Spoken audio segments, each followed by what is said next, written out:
Wow! Wow, ganun pala yun. Na-imagine ko na yung mga napapanood ko sa movie, mga kalbong babae, yung mga karakter na kalbong. Maganda nga din talaga. Maganda din, maganda pa rin.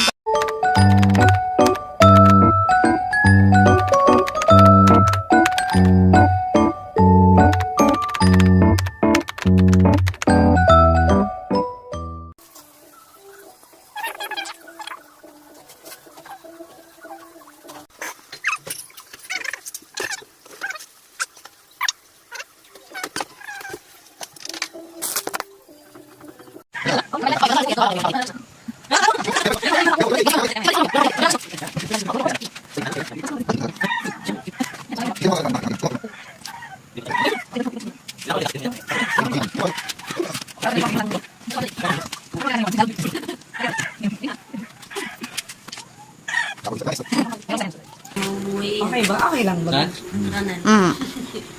Sada ako? Bagay naman po. Okay naman po, Pastora. Sobrang nipis na po ba ng hair niyo? Kaya tayo, okay? Oh, manipis.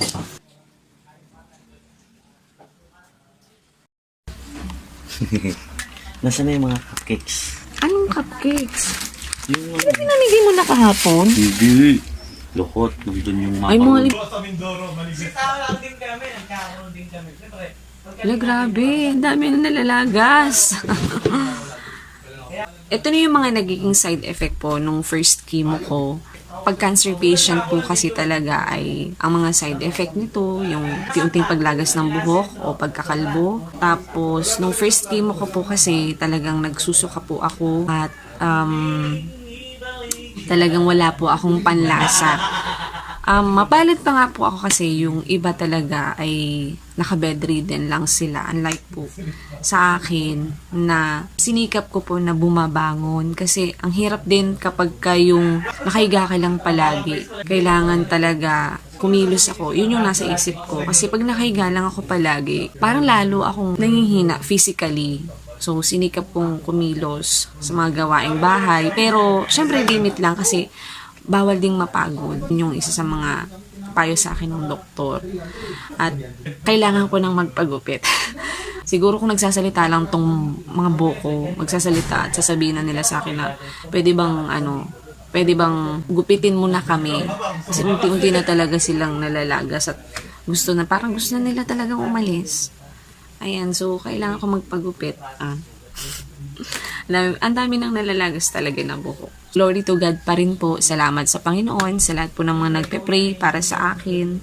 Kasi gaya nga po ng sabi ko kanina, yung iba po talaga, hirap na hirap sila nung first chemotherapy nila. Pero ako po, sa biyaya po ng Panginoon ay after 2 weeks, ito na yung naging result nung first chemo ko. Ayan, yung mga daliri ko kasi po na siya, nangingitim na siya. Unti-unti nang nalalagas yung buhok ko. Kasi after 2 weeks, sinabi ng nurse, malalagas na yung mga buhok ko. Salamat po sa lahat ng mga nananalangin para sa akin. Purihin po ang Panginoon sa bawat mga prayers ninyo para sa akin. Malaking bagay po ito. Sa isang tulad ko na dumaranas ng ganitong karamdaman ay talagang malaking bagay po sa akin ang mga panalangin ninyo. At sa lahat naman po ng mga dumaranas ng katulad ng sitwasyon na pinagdadaanan ko ngayon, mga kapatid, wag po kayong matakot. Akbangan natin yung ating pananampalataya, magpa-check up po kayo. Dahil kapag nagpa-check up po kayo, lalo na doon sa mga doktor na talagang may malasakit sa mga katulad nating cancer patient, aalagaan po nila kayo. Yung doktor ko po ngayon, inaalagaan po niya ako at nag-uusap kami through Viber at doon ko siya nakakausap. Pag may mga something na pagbabago, after nung chemotherapy ko, nagre-report po ako sa kanya. Huwag kayong matakot na malaman yung resulta kung anong sakit meron kayo.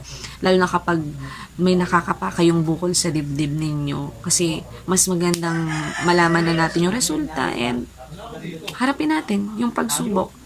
At talagang labanan natin. Amen po. Kasi kasama natin ang Panginoon at patuloy na siya yung magdadala sa atin sa bandera ng pagtatagumpay.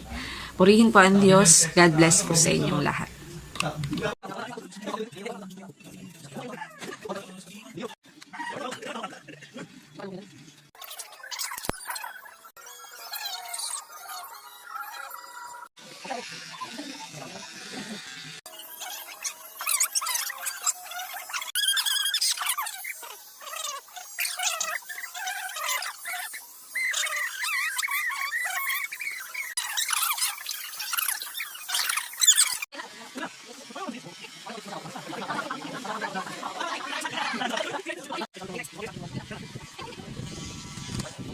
Sige, tanasin mo na. Dito. Dito pa ganun.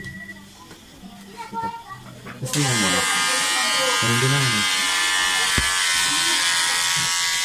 Maggupitan mo kayo muna ng gunting. Babas na ba? Okay mga kapatid, ito na po. Kakalboy na po ako. Naharangan ba? Ano sa salamin yung hindi pwede?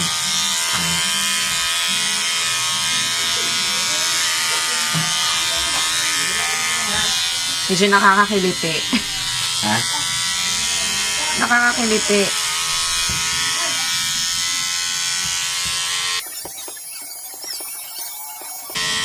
Dahil unti-unti nang nalalagas yung buhok ko, mas magandang gupitan na po siya. Kasi pag nagluluto po ako, naglalaglaga na yung mga buhok ko. So, nalalagyan yung mga pagkain.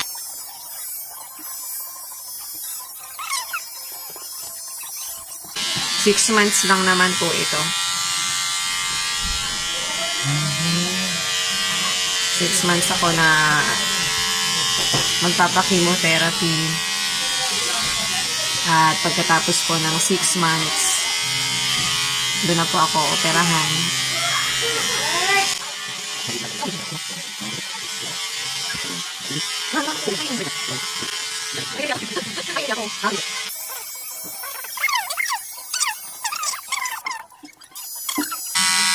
Makikiliti ako. Ano ba to? Ayan na. Ano kaya itsura ko pag kalbo?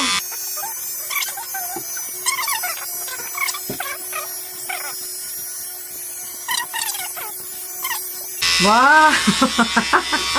Wow, ganun pala yun. Na-imagine ko na yung mga napapanood ko sa movie. Yung mga kalbong babae. Yung mga karakter na kalbo sila. Oo. Maganda nga din talaga. Maganda pa rin pala talaga.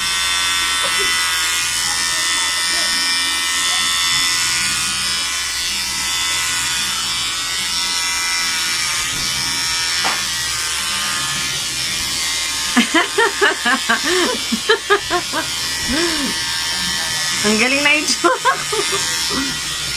Kakaiba. Sa kabila. Medyo kakaiba.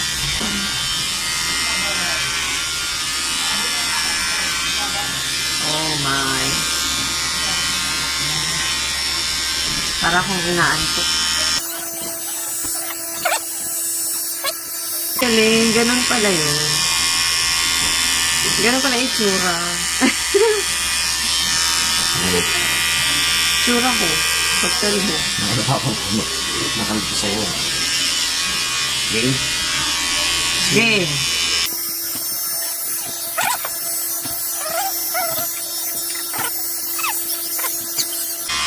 Wow! Ganyan pala itsura ko pagkalbo. Ganyan pala yung para ako yung nasa Shaolin Soccer. Yung babae mo. Yung nga sabi mo siya kanina.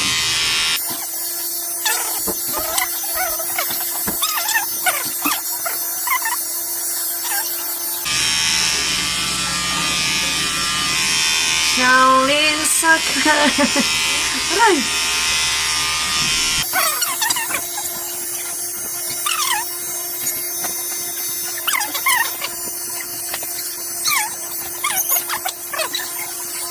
Naglaro tayo ng soccer.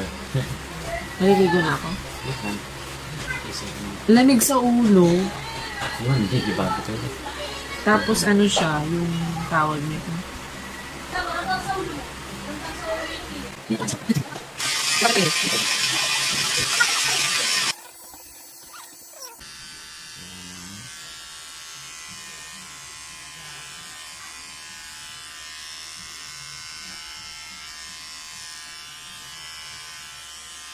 Okay na? Okay na. Wait. Tapos din. So, ito yung itsura ko. Ito yung itsura kapag tanda. Tapos na. Bilis lang.